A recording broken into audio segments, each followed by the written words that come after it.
500 400 দিচ্ছে না এটাকে ধরে দিয়ে দাও না কথা বলেন না খালি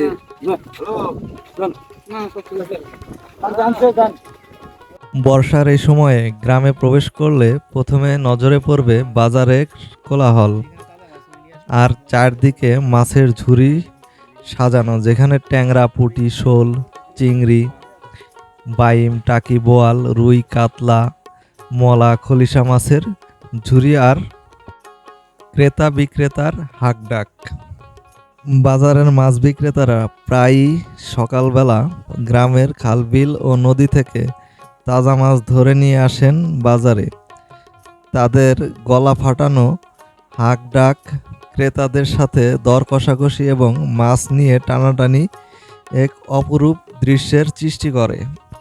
বর্ষার ধামসর গ্রামের এই তাজা মাছের বাজার শুধু খাদ্যের উৎস নয়, এটি গ্রামের সামাজিক ও অর্থনৈতিক জীবনেরও একটি গুরুত্বপূর্ণ অংশ বটে। এই বাজারটি থেকে আপনি যেমন সরাসরি জেলেদের কাছ থেকে মাছ কিনতে পারবেন, তেমনি অন্যান্য শাকসবজি ও ফলমূলও কিনতে পারবেন, যেগুলো স্থানীয়ভাবে উৎপাদিত ও সরাসরি কৃষকের দ্বারা বিক্রি করা হয়। বাজারে একদম এই যেখানে মাছ ধরে তার পাশ থেকে এসে তরতাজা মাছ কিনে নিয়ে যায়।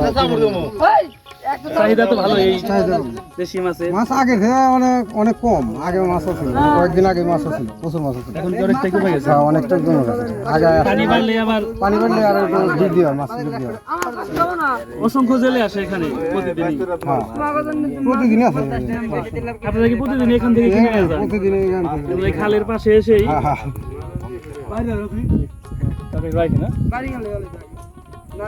এই যে এখানে কিন্তু সুন্দর সুন্দর মাছ আছে, এই যে দেখতে পাচ্ছেন ট্যাংরা, বাইম, তারপরে এই যে গজার মাছ, পুঁটি মাছ।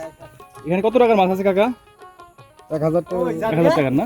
এই নদীর মাছ, নদীর মাছ, টাটকা নদীর মাছ দেখতে পাচ্ছেন। যে এখানে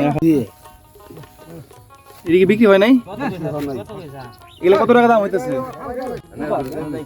কি মাছ আছে এখানে? ওই গুলশা, ট্যাংরা, পুঁটি। ভাগা ধরে টেনে নিছি। ভাগা করে বিক্রি করেন।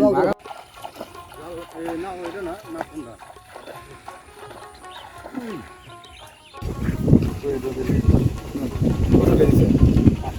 500 400 দিচ্ছে না এটাকে ধরে দিয়ে দাও না কথা বলেন না খালি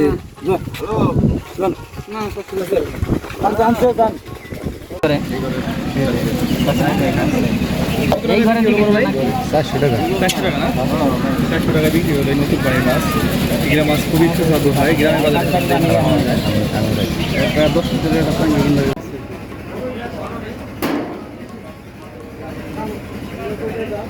কত টাকা বিক্রি করা যাবে এই মাছ? কত যাবে? 200 250 300 টাকা এইভাবে যাইতে পারে। এই সুন্দর সুন্দর দেশি মাছ উনি মাত্রে ধরে নিয়ে আসলেন। এগুলা কোন বাজারে বিক্রি করবেন? ধামসর বাজার। ধামসর বাজারে না? এই মাছ পাওয়া যায় দৌলতপুর, মানিকগঞ্জ। এই মাছ পাওয়া যায় মানিকগঞ্জ, দৌলতপুর, ধামসর বাজারে। দেখতে পাচ্ছেন এই যে সব মাছ একদম লাফাচ্ছে, মাত্র উনি এই যে বিল থেকে ধরে নিয়ে আসছে। ঠিক আছে।